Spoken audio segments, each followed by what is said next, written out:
بسم الله الرحمن الرحيم. طه ما أنزلنا عليك القرآن لتشقى إلا تذكرة لمن يخشى تنزيلا ممن خلق الأرض والسماوات العلى الرحمن على العرش استوى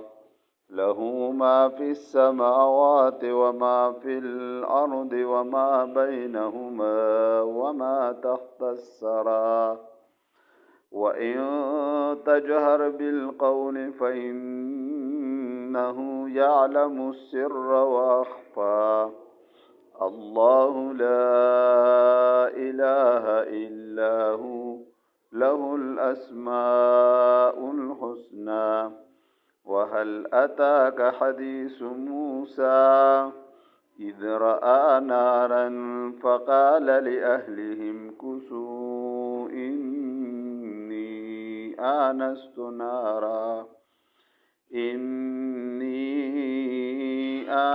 نارا لعلي آتيكم منها بقبس أو أجد على النار هدى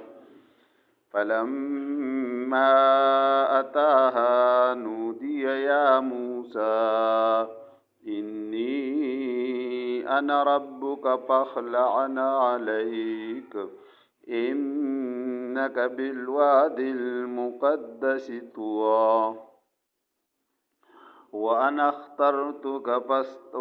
اخترتك فاستمع لما يوحى إنني أنا الله لا إله إلا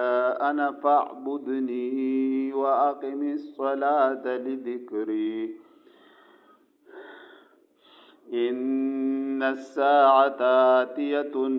أكاد أخفيها لتجزى كل نفس بما تسعى فلا يصدنك عنها من لا يؤمن بها واتبع هواه فتردى وما تلك بيمينك يا موسى قال هي عصاي أتوكأ عليها وأهش بها على غنمي ولي فيها مآرب أخرى قال ألقها يا موسى فألقاها فإذا هي حية تسعى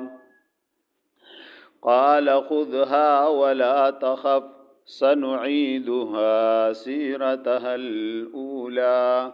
واضمم يدك إلى جناحك تخرج بيضاء من غير سوء آية أخرى لنريك من آياتنا الكبرى اذهب إلى فرعون إنه طغى قال رب اشرح لي صدري ويسر لي أمري واحلل عقدة من لساني يفقه قولي واجعل لي وزيرا من أهلي صدق الله العظيم.